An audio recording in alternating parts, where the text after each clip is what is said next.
Hello friends, it's Kayla. We're in my favorite season. Maybe it's your favorite season too. I'm going to talk about a bunch of books today that might be perfect for you to read in fall. We're going to cover a bunch of different genres. I wanted to note quickly, I did do one of these 2 years ago, so I'm going to try not to mention any of the books that I mentioned in that one, but please take all of these continually as recommendations. I also did a video like a year ago of all of my favorite horror books of all time, and honestly that list has not changed very much. Horror and I are not necessarily getting along the way that we used to, but please take all of these as recommendations forever and ever. I'll go ahead and link those videos down below in case you want to see all of my full recommendations. But I asked you on Instagram if there was anything specifically you were looking for in the season, and I have a list of things that can fit into those. Most of these I've read in the last 2 years since I did my last fall recommendations. I don't do recommendations at a time. Let's just get into it. Also, I will note that for me, recommendations can still be things that I didn't personally love. So I think everything here is above a 3-star, but like there are some 3 stars in here that aren't my favorites, but I see how popular they are, and I think there is a huge audience for them. So the first thing that I saw was books with witchy vibes, and I thought like real world with witchy elements was where I wanted to be, what I think is really good for fall. So with just a couple words to sum up each one, I'm not giving full synopsises or reviews here. The Women Could Fly by Megan Giddings comes to mind. This is a dystopian kind of read about bodily autonomy and the government, and in this situation the government is very aware of you, and especially if you are single after a certain age, because you can be accused of witchcraft. And we're following this woman who has lost her mother, is traveling to this island, getting in touch with her magical abilities, and finding out what happened to her mom. It's a little whimsical, but it's got serious topics, and I think a lot of people can enjoy that. Another one that is fun and serious at the same time is The Change by Kirsten Miller. This is about a bunch of middle-aged women who discover one day that they all have different powers, and if they combine them and work together, they can solve this string of young women being murdered in their area that the police are not taking seriously. Then I cannot find my copy of The Very Secret Society of Irregular Witches, but I definitely recommend this one for a cozy autumnal found family witch situation. It's by Sangu Mandana, and it's about this woman who ends up working at this home, and she's in charge of these young witches and teaching them to harness their power. It's all about support and friendship. There's also a romance involved, and I think it's really good for the season. Side note, not all of these take place in fall, but I think a lot of them either have that like cozy sipping on tea by a fire, like foot crunching through leaves vibe, or they have like a bleak, dreary, rainy, like today kind of vibe. Next up, somebody mentioned novellas, and I will never pass up an opportunity to talk about a novella. So Crossroads by Laurel Hightower is something I recommend if you're looking for something horror and eerie. It's about this woman who loses her son. She goes to his roadside grave marker, and it's about what she will sacrifice in order to see her son again. It is bleak, it's sad, it's about grief, it's about obsession, and I thought it was really solid. Another one that comes to mind for this season is Nettle and Bone by T. Kingfisher. I feel like T. Kingfisher does cozy fantasy so well. This is technically my least favorite, but I really feel like it works for a lot of people, and it's that just quintessential dark fantasy, dark fairy tale vibe. It's got like a quirky chicken character, a godmother, a knight. There's someone called a grave witch that gives our main character 3 tasks to complete to accomplish a goal, and it's very like nature focused. Like, look at this. This is the vibe. It's not the shortest novella ever. It's 240 pages, but there's that. Then a fantasy novella, perfect for the season. Maybe it's just because of the cover, but When the Tiger Came Down the Mountain by Nevo is definitely the most seasonally appropriate compared to the other ones. The first one is The Empress of Salt and Fortune, which you don't have to read them in order, but I would recommend it because why not? And in all of them, we're following our main character, Chi, who is a cleric, and they go around taking down historical information and stories, and all of them are just love letters to storytelling. In this one, the story that we're hearing about is between a lioness and a woman and their like romantic story. It's about love and survival, and it has the perfect whimsy for fall. I saw a couple of people ask for non-current recommendations, and I definitely struggle with this because I love new releases. So trying to think of things that came out in like the 90s or the 2000s, these ones are some of the most clear horror that I have on this list. So we have another novella, Come Closer by Sarah Gran. This one came out in 2003, and it's about this woman who is trying to figure out if she is possessed or not. It's like kind of fun. It's kind of dark. It's a little slow. It's a little absurd. And it's just the mundane activities of this woman while she is trapped in her own mind.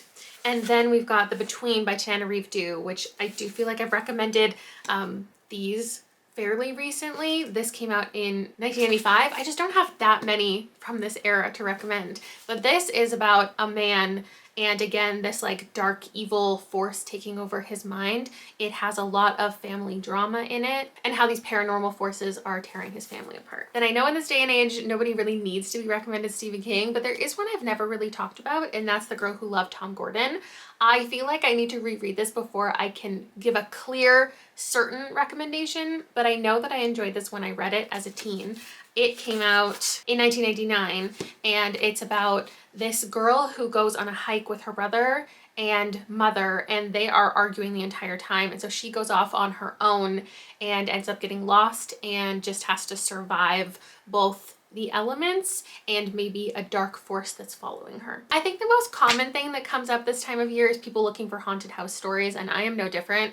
I am desperate for a good, true, frightening haunted house story, but I haven't read any really solid ones that I've desperately loved since the last time I recommended you a bunch of horror, except for The Grip of It by Jack Gems, which has a really low average rating on Goodreads, so I don't know if I feel good recommending this one, but it is like that unsettling, uncomfortable feeling that like almost quite meets House of Leaves. I do actually have a few more haunted house things in here, but that's not like the number one thing I would recommend them for, so they are to come. But this one is about a couple who moves into a haunted house and weird things start to happen and their relationship is crumbling as their sanity is. There are many unexplained disturbances happening in the house. It's a little surreal, it's uncomfortable, it's a little unsatisfying by the end, so if that's your thing, I would recommend it. Then a comment that came in asked about beginner horror, and that is my favorite topic because I love to think about books that I maybe didn't love, but if I had read them before all of the incredible horror that I have, I probably would have appreciated them more. At the same time though, I feel weird recommending like 3-star horror because I just want to tell you to read all of my favorites, but there's a whole video for that. So I would say if you're coming from contemporary, if you're coming from mixed media, that's something that you already enjoy, episode 13 is something that I think you could like. This is a paranormal investigation. It has to do with a reality TV show, and there's this group going through this like actual haunted area trying to prove that ghosts are real. There are transcripts to read and emails and a lot of dialogue, and it's just fun to get through, especially once you get through like the slower first half.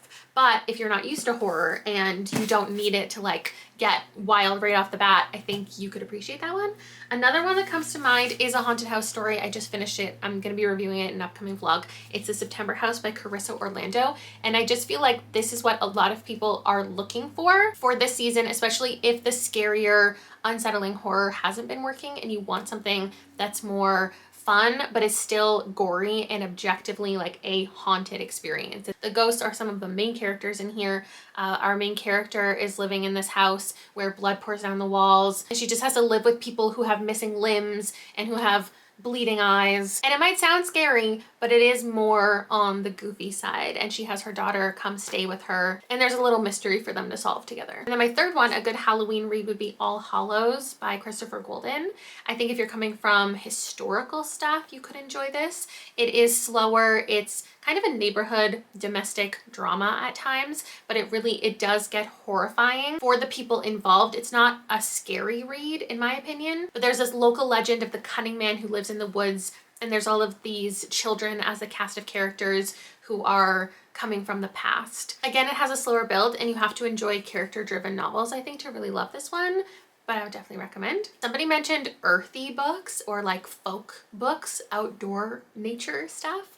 And though I think I've already recommended some things like that, I do have a couple others that came to mind. One of my favorite reads recently, this isn't like dark fairy tale nature magic, but it is the cozier side of an autumnal read, Half a Soul by Olivia Atwater. I don't think this is even set in the fall, but just the nature of it all and the idea of going into the forest and like meeting fairies. That's what makes me want to recommend it, even though it looks more like a spring book.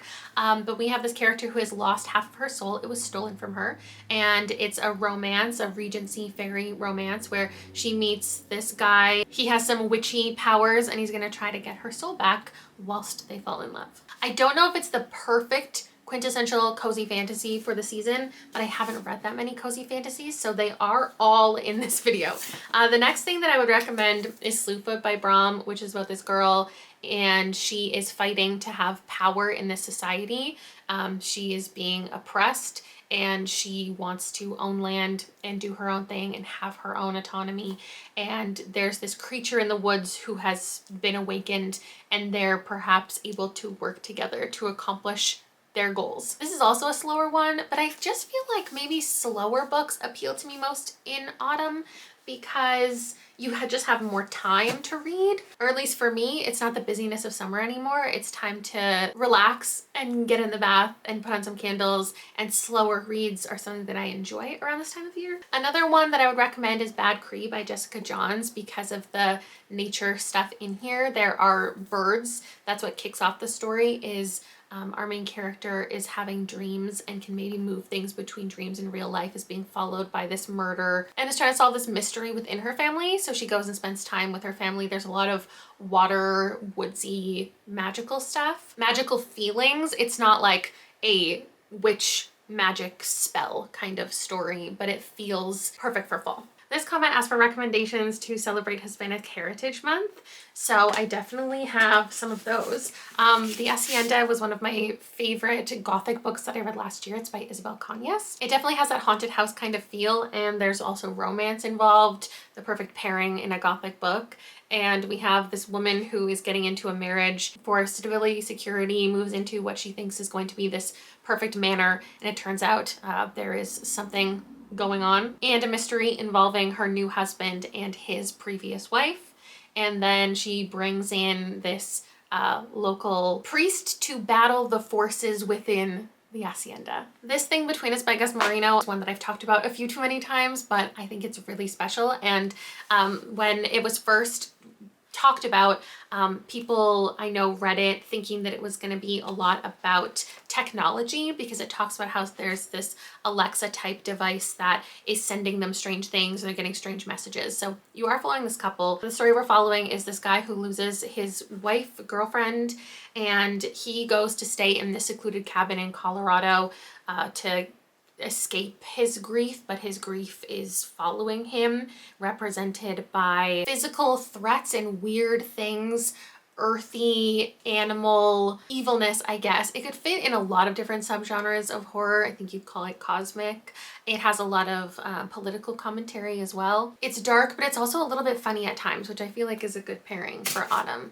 And then this long ass book that I do not own, Our Share of Night by Mariana Enrique, translated by Megan McDowell. And this is about this man and his son, father and son, and they have lost their wife slash mother. They're deep in their grief and getting involved with this thing called the Order, going back to her ancestral home, and there are all of these evils that they are escaping from. It's about like family evil and control. It's a cult. It's queer, it's about protection, it's a family drama. Again, it's very long, which I feel like is good for the season, but it's probably more fantasy than any other genre, though it does introduce lots of horrific ideas. Then of course, the request for some cozier things, cozy fantasy, cozy mystery, cozy romance. I don't read a lot of romance, I don't love a lot of romance, but one that came to mind if I was recommending one romance for the season is Honey and Spice by Bolu Babalola. And maybe it's because of the title and it feels like spiced stuff for like teas and baked goods, you know?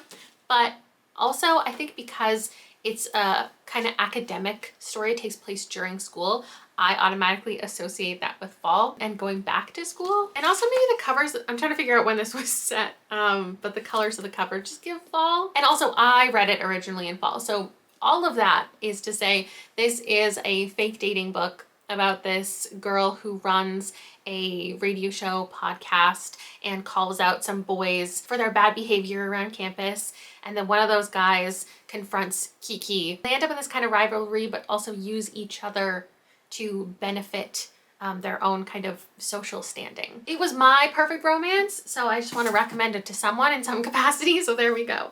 I feel like Legends and Lattes is an obvious go-to for a cozy fantasy. In this, we're following a main character who is done with their life of fighting and adventures and whatnot, which you do get to read in the prequel. But this one exists where she is just opening up this coffee shop. It's very cozy. It talks a lot about coffee and bakeries, and she's just getting to know everybody in this small town, and it's very warm and inviting and found family. I know it's a lot of people's like all-time favorite cozy fantasy, so I had to mention it. And then for a cozy mystery, I just feel like A Curious Beginning is so wonderful by Deanna Raybourn. And though I don't think it's set in fall, it gives fall energy. Oh, in fact, it's June. It's a historical romance mystery. There's a lot of travel. We have our main character, Veronica, and she is escaping certain situations, gets involved with this man named Stoker, and they solve crimes throughout the series. They solve little mysteries. Sometimes they have to fake date. Eventually, I hope they're gonna for real date. I'm only 2 books into this series, but I love it so much. So obviously, again, need to find an excuse to recommend it. Somebody else asked for vampires, so I've got that. A Dowry of Blood is, again, I'm sure on like everybody's recommendation list for the fall. It's by S.T. Gibson, and it's from the perspective of one of Dracula's wives, reflecting on their relationship, the abuse, calling him out. It is just such an interesting and well-written story. Again, a novella, could have gone into that category. One that I absolutely loved from last year is House of Hunger by Alexis Henderson. Alexis Henderson is just for me.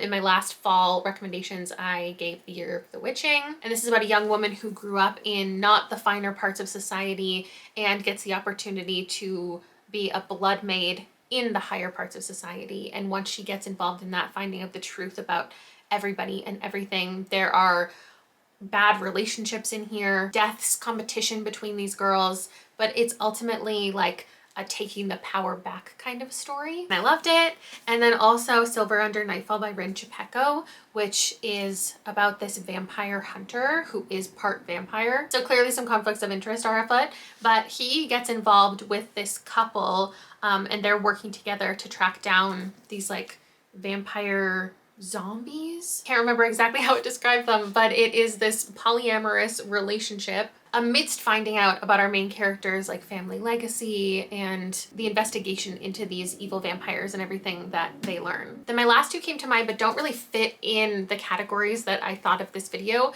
They're more contemporary, but they do take place at least partially in fall. So if they were already on your radar, I thought I'd let you know that I think they're good fall reads. One of them is Unlikely Animals by Annie Hartnett, and this gives kind of like autumnal spooky vibes because it is partially from the perspective of a graveyard in this small town, but it's also kind of a quirky, fun family comedy story, but also very dark and sad, and it's about the opioid crisis. We're following this woman who is a natural born healer, but it's not, like, it doesn't feel fantastical, so I wouldn't put it in that category. And she's coming back to her town for a plethora of reasons, including her father who's experiencing hallucinations of animals. And it's just about all of these family dynamics over this Thanksgiving break that our main character is spending with her family. And then Alice's Island by Daniel Sanchez Arevalo is put in the mystery category, but I would recommend it to people who like just domestic or small town dramas.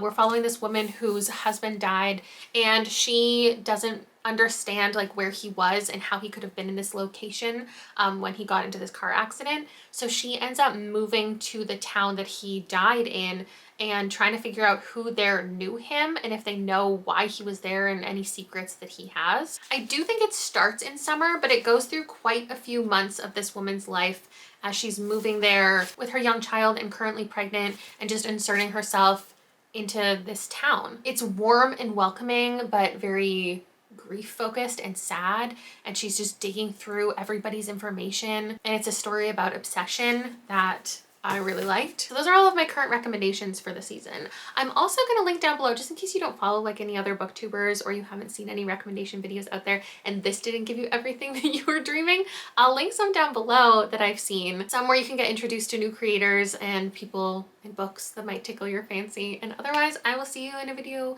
very soon. Bye!